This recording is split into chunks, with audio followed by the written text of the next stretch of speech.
Anaendelea. Tundu Lissu anasema kwanza walipanga njama za kufanya uhalifu wakati wa uchaguzi mkuu mwaka jana. Wote walisema hivyo kwa maandishi hawa mashahidi wasili, na maelezo haya yaliandikwa. Polisi kupiga watu, kuchoma vitu, ni wao walisema hayo, na ushahidi huo uko hapo mko nao. Pili, wote hao isipokuwa P4 walikamatwa na polisi kwa kufanya njama hizo kwa kufanya fujo, na wote walikamatwa kwa hizo siku 4, yani tarehe 4 na tarehe 8 Aprili. Polisi waliwajua na kuwakamata wote within 4 days. Tatu, mashahidi wote hao badala ya kukamatwa na polisi waliconfess, walikiri kuwa tunapanga kufanya vurugu kwenye uchaguzi. Wakiwa kizimbani walisema kwamba walipanga kufanya uhalifu, tena walikiri hivyo kwa maandishi. 4, mashahidi ambao walikamatwa kama watuhumiwa wote waliachiliwa ili waendelee kupanga njama, yaani unamkamata mtu kwa uhalifu na unamwachia. 5, wote waliitwa na polisi PW16 Amini Mahamba na kuambia kubalini kuwa mashahidi dhidi ya Tundu Lissu, na mkikubali tutawafutia mashtaka. Wahalifu wamekili mbele ya polisi wakaachiliwa na kuwa mashahidi dhidi ya Tundu Lissu. 6, wahalifu hao self confessed walitoka Dar es Salaam, na Dar es Salaam Oktoba walikufa watu 182 kwa mujibu wa Jaji Chande. PW10 na PW11 walitoka Arusha, na Arusha walikufa watu 53 kwa mujibu wa Jaji Chande. PW13 na PW14 walitokea Mbeya, na huko waliuao watu 80 kwa mujibu wa Jaji Chande. Polisi walikamata watu waliosema wamepanga kufanya uhalifu Oktoba na wakawaachia, na hiyo Oktoba ukatokea huo uhalifu wa watu hao wakiwa uraiani. P5 na P7 walitokea Songea, na Jaji Chande alisema huko nako walikufa watu, ila hakutaja idadi ya watu waliokufa Songea. PW16 Amini Mahamba alisema alikuwa kwenye timu ya upelelezi waliochunguza mauaji Oktoba 29, na nikamuuliza hao waliosema walipanga kufanya fujo, je, uliwachukulia hatua gani yoyote kwa sababu machafuko yalitokea? Akajibu kuwa hapana, hakuna hatua walichukua. Waheshimiwa majaji, ushahidi wa uhalifu wa aina hii una uzito gani kisheria? Huu ndio ushahidi wa serikali dhidi yangu. Ushahidi wa uhalifu waliokiri tutafanya uhalifu, wakaja mahakamani wakakili, wakarudi walikokuwa wanapanga, na baadaye watu wakauawa wengi huko mitaani. Ushahidi wa aina hii una uzito gani kwenye kesi ya Wayne? Mashahidi wa aina hii ni totally unreliable. Nitaleta kwenye maandishi hoja zangu hizo za kisheria. Waheshimiwa majaji, shtaka linasema nilitengeneza nia ya kuitishia serikali ya Jamhuri ya Muungano wa Tanzania na nikathibitisha nia hiyo kwa kutamka yale maneno maarufu. Sasa waheshimiwa majaji, kuhusiana na shtaka hili na kwa mujibu wa maamuzi ya kisheria tuliyozungumza sana, kitu cha muhimu ni uwepo wa nia ya kutenda kosa la Wayne. Ushahidi wa Jamhuri unasema kuhusu hiyo nia ya kutenda kosa la Wayne, mashahidi walitoa ushahidi kuthibitisha hoja hii ni hawa wafuatao: PW1, PW2, PW16, PW17 ambaye ni P yule mwandishi.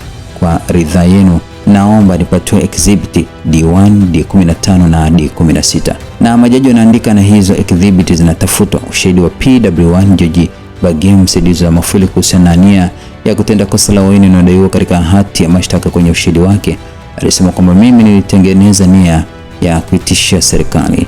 Aliona nia ya kutenda kosa la Wayne katika kauli niliyotoa, nia aliiona kwenye maneno yeye. Waheshimiwa majaji, shahidi mwingine aliona nia hiyo ni PW16 Amini Mahamba. Waheshimiwa majaji, exhibit D15 maelezo yake, polisi alisema huyu Mahamba akasema hivi: mimi pamoja na timu nzima ya upelelezi tulitazama na kusikiliza video hiyo, tukabaini kuna kosa la Wayne na kuchapisha taarifa za uongo. Anasema mawakili wa serikali Katuga anasema huu ni utetezi, na kielelezo hicho kilipokelewa kama kielelezo D kinapokelewa kuonesha contradiction na kuanza kukirejea kama kielelezo cha kawaida, kitakuwa na kinyume cha kifungu cha 163 kipo for specific purpose, na mkiruhusu tutakitumia dhidi yake, kitakula pande zote mbili. Tunaiomba mahakama irudi kwenye hiyo purpose ya kukipokea hicho kielelezo. Mheshimiwa Lissu anasema sasa mimi niseme kuwa kwao kama ni furaha mimi kukitumia, nataka iwe furaha. Mimi sina shida na wao, yatumie tu. Kielelezo kinahusu kesi hii na mahakama lazima ikisome ikiangalie. Hamna kielelezo kinachukuliwa kwa ajili ya cross tu peke yake. Waheshimiwa, nakitumia kwa sababu kinahusu kesi. Sasa kwa vile wamesema ni furaha yao, nashangaa kwa nini wanalalamika. Mimi nilikiingiza makusudi ili na wao wakitumie. Nashangaa tena hawataki. Watu wanacheka mahakamani. Jaji Nugura anasema kwa vile kielelezo kimeingia, hatuwezi kusema tunazuia matumizi ya hicho kielelezo. Kwa hiyo wewe endelea tu, kielelezo tayari kipo mahakamani na wewe kitumie. Mheshimiwa Lissu anasema sawa, anaendelea. Amini Maamba amesema kuwa mimi pamoja na timu tulitazama video na kuona makosa uhaini na kusambaza taarifa za uongo. Kwa hiyo P16 aliona nia ya kutenda kosa akiwa na PW1 hao waliona nia. PW2 na PW17 je, waliona nia? Waheshimiwa majaji, kwa mujibu wa kielelezo cha D1, John Kaya anasema katika picha mjongeo niliona Tundu Lissu akitamka matamshi yenye viashiria vya jinai. Hakuna mahali kokote alipozungumzia uhaini, kosa la uhaini na nia ya uhaini. Aliona viashiria vya jinai. PW17 anasema kwenye maelezo yake, anasema hivi: katika mkutano huo masuala yaliyokuwa kiongelewa ni masuala kuhusu uchaguzi mkuu na agenda no reform no election, na matatizo yao wanayokumbana nayo kwenye uchaguzi. Yeye hakuna uhaini aliouona hata mmoja. Anasema alituona tunazungumzia no reform no election na matatizo tunayokumbana nayo. Hakuna uhaini aliousema kabisa.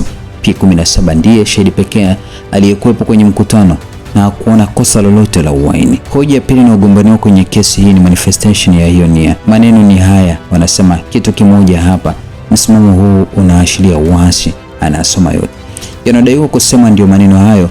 Shahidi, sasa shahidi unasemaje kuhusu haya maneno? Kuhusiana na hayo maneno, ushahidi wa PW1, PW2 na PW16 unafanana, na mashahidi wote hao wanasema kuwa waliona hiyo video yenye maneno hayo, na ushahidi wao wamesema mimi ndiye niliyechapisha na kuyapeleka Jambo TV. Ushahidi wa PW17, shahidi namba 17 upande wa mashtaka kwenye maelezo yake D16 anasema hivi: katika mkutano huo masuala yaliyokuwa kiongelewa ni kuhusu uchaguzi mkuu na mambo ya no reform no election. Hakuna kokote kwenye D15 hakuyaona hayo maneno, hakuyasikia, hajaandika wala hajasema hapa. Aliyekuwepo hajaona, hajasikia kwa sababu hayajaandika na hajasema. Angesikia angesema, angeona angeandika. PW17 alisema hapa mahakamani na iko kwenye D16 kwamba yeye ndiye alipiga picha na kurusha akiwa na wenzake wanne wakitumia kamera za Sony. Wote ni wafanyakazi wa Jambo TV, walirusha mkutano huo ukiwa live. PW17 alisema kwa maandishi na hapa mahakamani pia kuwa yeye ndiye aliyehifadhi hizo video kwenye mtandao wa Jambo kule YouTube, X na Instagram. Alisema yeye sio mimi.